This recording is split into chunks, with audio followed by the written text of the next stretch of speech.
नमस्कार, मैं मीनू और लेट्स इंस्पायर के एक नए एपिसोड में आप सभी का स्वागत। सबसे पहले आप सभी को नवरात्रि की ढेर सारी शुभकामनाएं। आज के एपिसोड में हम माँ दुर्गा के 9 अवतार, जिनकी हम 9 दिन उपासना करते हैं, उनके पीछे के छुपे ज्ञान को समझने और जानने की कोशिश करेंगे कि माँ के ये 9 अवतारों से हमारे मानव जीवन को क्या सीखना चाहिए। हम में से कुछ लोग सोच सकते हैं कि क्या मतलब है इतने अलग अलग फॉर्म्स या रूप दिखाने का, जब सभी भगवान एक ही हैं।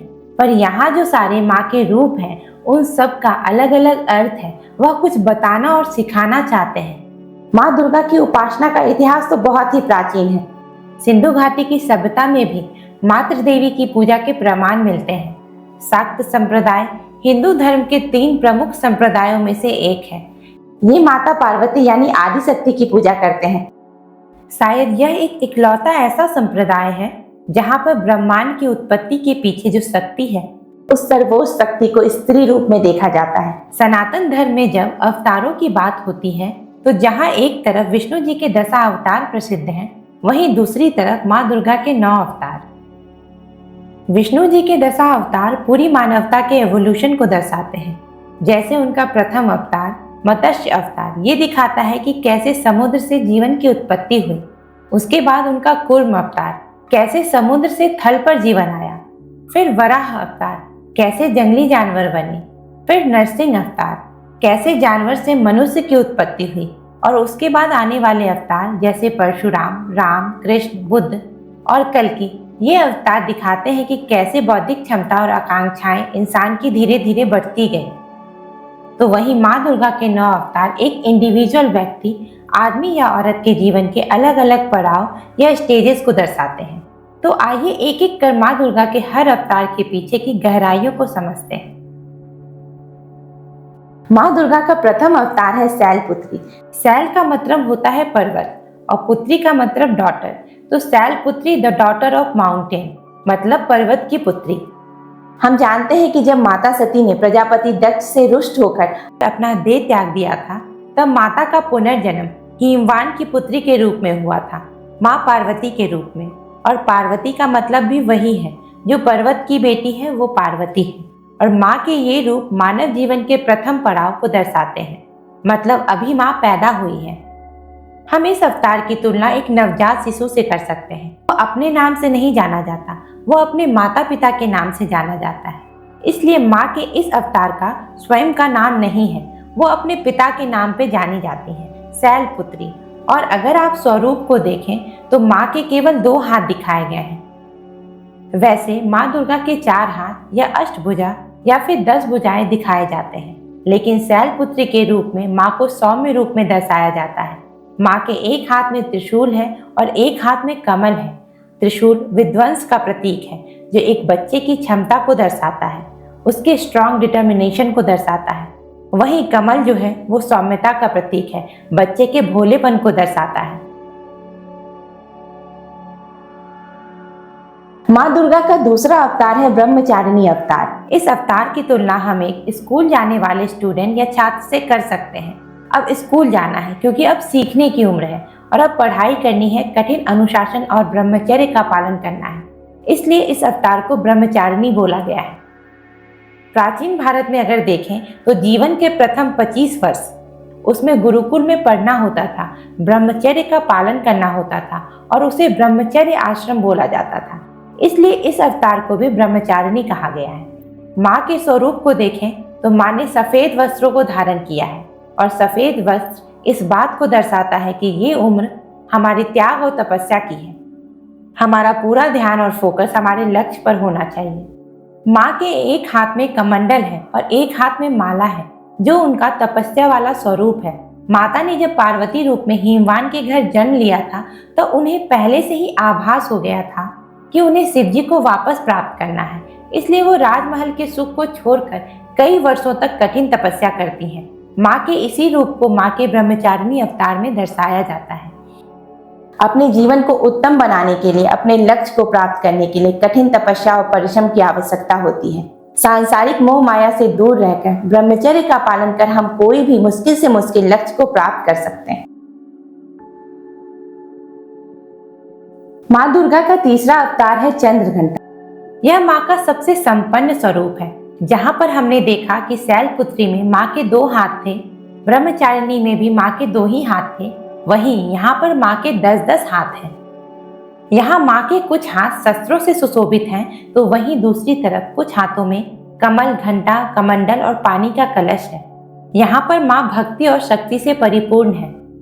माँ का यह स्वरूप वैसा है जैसे स्कूल गुरुकुल से पढ़ाई करने के बाद एक स्टूडेंट के पास ढेर सारी स्किल्स आ जाती है, तब वह जीवन में तैयार हो जाता है किसी भी अपॉर्चुनिटी को ग्रैब करने के लिए, किसी भी संघर्ष के लिए।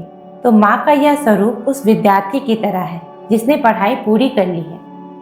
और यहाँ ध्यान दें तो माँ के मस्तक पर तीसरी आंख भी खुल गई है, जो इस बात का प्रतीक है कि माँ अब किसी भी तरह के संघर्ष के लिए तैयार है।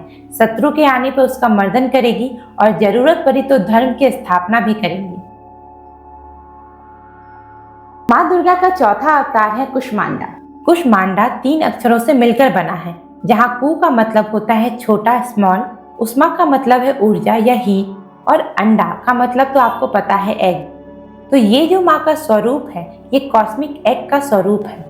और ऐसा माना जाता है कि जब कुछ नहीं था तब माँ ने ब्रह्मांड की रचना इसी स्वरूप से की थी। तो इस स्वरूप की तुलना हम गर्भवती महिला से कर सकते हैं। जैसे माँ ने ब्रह्मांड को रचा, वैसे ही एक गर्भवती महिला तैयार है एक नए जीवन को रचने के लिए।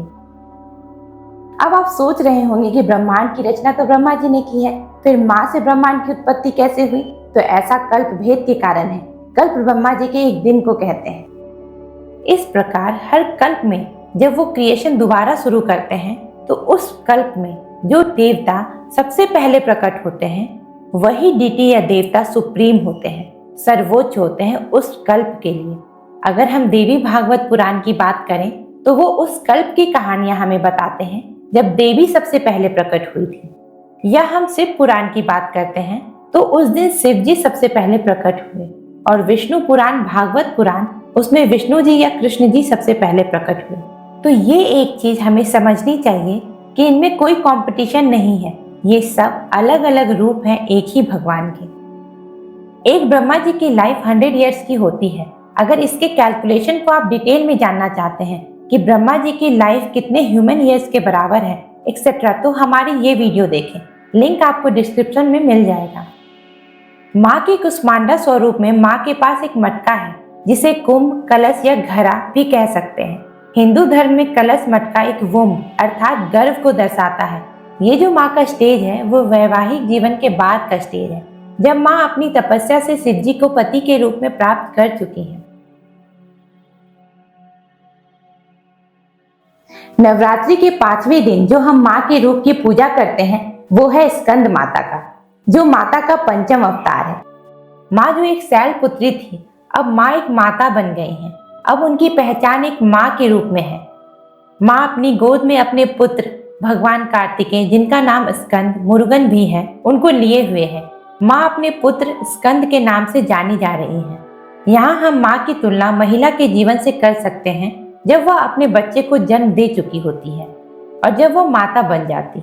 यहाँ माँ के हाथ में कोई शस्त्र नहीं है। माँ ममतामयी है। माँ पुत्र वात्सल्य से परिपूर्ण है। अभी माँ का पूरा ध्यान अपने शिशु पर है।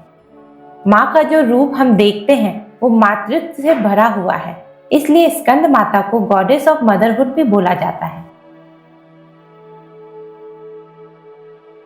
माँ दुर्गा का छठा अवतार है कात्यायनी अवतार।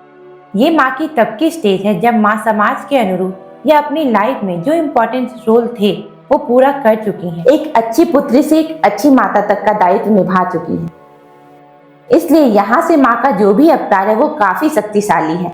यहाँ एक बहुत ही इम्पोर्टेंट लेसन है जो हमें लेना चाहिए कि हम सोचते हैं कि शादी के बाद या संतान, बच्चे होने के बाद एक स्त्री की लाइफ घर गृहस्थी में सिमट कर रह जाती है, पर माँ के ये रूप दर्शाते हैं कि ऐसा बिल्कुल नहीं है, क्योंकि माँ की जो भी मेजर अचीवमेंट है वो इस स्टेज के बाद की है। माँ के इस कात्यायनी अवतार के पीछे एक अलग कथा है जो ऋषि कात्यायन से जुड़ी है। देवी भागवत के अनुसार महिषासुर को वरदान था कि उसको कोई भी पुरुष नहीं मार सकता था। तब सभी देवताओं ने अपनी शक्ति और एनर्जी को इकट्ठा किया और कात्यायन ऋषि ने उस एनर्जी को एक फॉर्म और शेप दिया, इसलिए माँ का नाम कात्यायनी पड़ा। सभी देवताओं के अस्त्र शस्त्र लेकर देवी सिंह पर सवार होकर वह कराती है जो सभी देवता नहीं कर पा रहे थे। माँ के ये वो रूप हैं जिनको हम माँ दुर्गा के रूप में पहचानते हैं, जो महिषासुर मर्दिनी है, जो दुर्गा पूजा पंडाल में हम देखते हैं। महिषासुर को मारती हुई जो दुर्गा माता है, वो माता का छठा अवतार कात्यायनी देवी का अवतार। ये माँ का शक्ति स्वरूप एक शक्तिशाली अवतार है। माँ की इस रूप की शक्ति को दर्शाने के लिए कभी कभी इनकी प्रतिमाओं में 18 भुजाएं भी दर्शाए जाते हैं। माँ के इस रूप को गॉडेस ऑफ पावर भी बोला जाता है। माँ दुर्गा का 7वां अवतार है कालरात्रि, जिसे हम काली या महाकाली भी बोलते हैं। और कालरात्रि का अगर हम अर्थ देखें तो दो तरह से हमें अर्थ देखने को मिलते हैं।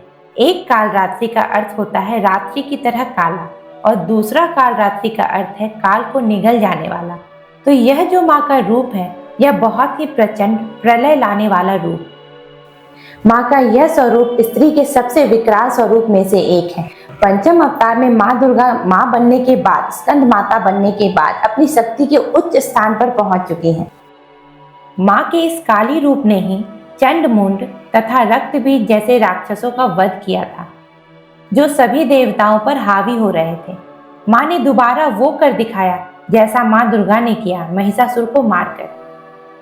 तो ये जो रूप है माँ का, वो उनके सबसे उग्र रूप में से एक है। नवरात्रि में सप्तमी, अष्टमी, नवमी का बहुत महत्व है। यही कारण है कि षष्ठी सप्तमी के बाद पूजा पंडाल में माँ दुर्गा की जो पूजा अर्चना है, वो बहुत ही तीव्र हो जाती है। माँ का कालरात्रि स्वरूप किसी भी स्त्री या पुरुष को उसके परिवार के उन्नति और सुख के प्रति जो उत्तरदायित्व, जो रिस्पॉन्सिबिलिटी है, उसको याद दिलाता है। माँ का अगला अर्थात 8वां अवतार है महागौरी। कालरात्रि अवतार में माँ विनाश के चरम सीमा पर पहुंच चुकी थी। तब किसी को समझ नहीं आ रहा था कि माँ को शांत कैसे करें। तब शिव जी माँ के सामने जमीन पर लेट जाते हैं और गलती से माँ का पैर शिव जी पर पड़ जाता है। तब माँ को एहसास होता है कि अब मुझे विनाश बंद करना है। इस प्रकार माँ के शिव जी के संपर्क में आते ही माँ अपने शांत स्वरूप महागौरी रूप में आ जाती है। महागौरी माँ भी वही है जो शैलपुत्री थी, वही माँ पार्वती है। क्योंकि अब उन्हें इतनी सारी उपलब्धियां मिल गई हैं, उन्होंने लाइफ में सब कुछ अचीव कर लिया है, इसलिए अब माँ गौरी से महागौरी हो गई हैं। इस रूप में माँ बिल्कुल शांत और प्रेम से भरी हुई हैं। अब जो आखिरी और 9वां रूप है माँ का, वो है सिद्धिदात्री। माँ के इस स्वरूप की तुलना हम उस स्त्री से कर सकते हैं जिसे जीवन के सभी अनुभवों का ज्ञान हो चुका है, और अब इस ज्ञान का उपयोग करके वो अपने आगे आने वाली पीढ़ियों का मार्गदर्शन करेगी। मतलब माँ ने इस स्वरूप में ब्रह्मांड की हर चीज को जान लिया है, ब्रह्मांड पर विजय प्राप्त कर लिया है। अब अगर उनके भक्त उनसे कुछ भी मांगे, चाहे वो लौकिक हो परलौकिक हो, हर चीज वो पूर्ण करने में समर्थ है। माँ सिद्धिदात्री वो देवी है जिनके आगे देवता, राक्षस, गंधर्व, ऋषि मुनि, मानव, पशु पक्षी सब सर झुकाकर खड़े होते हैं, क्योंकि देवी ने अब वो स्तर प्राप्त कर लिया है कि हर जीव उनके सामने नतमस्तक है। माँ के स्वरूप की बात करें तो वो बहुत हद तक माँ लक्ष्मी जैसी दिखती हैं। यहाँ माँ कमल पर बैठी हैं, माँ के हाथ में भी कमल है। माँ के सारे अवतारों के क्रम, ऑर्डर या सीक्वेंस को ध्यान से देखें तो वो जीवन के 3 गुण, राजसिक, तामसिक और सात्विक, जिसे रज, तम और सत भी बोलते हैं, उन गुणों को दर्शाते हैं। मॉडर्न लाइफ की बात करें तो शुरुआत में हम राजसिक मोड में होते हैं, जैसे हमें ये चाहिए वो चाहिए, सारे डिमांड्स, एम्बिशंस को अचीव करना होता है। बीच में माँ काली का जो रूप है वो कहीं ना कहीं तामसिक मोड में है, पूरा डिस्ट्रक्शन, वो डिस्ट्रॉय कर रही है निगेटिविटी को। तो यहाँ तक तम गुण डोमिनेट कर रहा है। फिर माँ जब शांत होती है, दोबारा महागौरी के रूप में आ रही है, और अंतिम में जो सिद्धिदात्री रूप है माँ का, वो पूर्ण रूप से सात्विक रूप है। तो ह्यूमन लाइफ प्रोग्रेस की बात करें तो राजसिक, तामसिक, ये सब गुण लाइफ के स्टेजेस में कितने भी डोमिनेटिंग क्यों ना हो, आखिरी में स्पिरिचुअल इवोल्यूशन की बात करें तो हमें सात्विक रूप प्राप्त करने की कोशिश करनी चाहिए। तो ये थे माँ के 9 रूपों के पीछे छुपे ज्ञान। आशा है आपको वीडियो अच्छी लगी होगी। अगर आपने अभी तक चैनल को सब्सक्राइब नहीं किया है तो जरूर करें। मिलते हैं अगले वीडियो में एक नए विषय के साथ, तब तक के लिए धन्यवाद।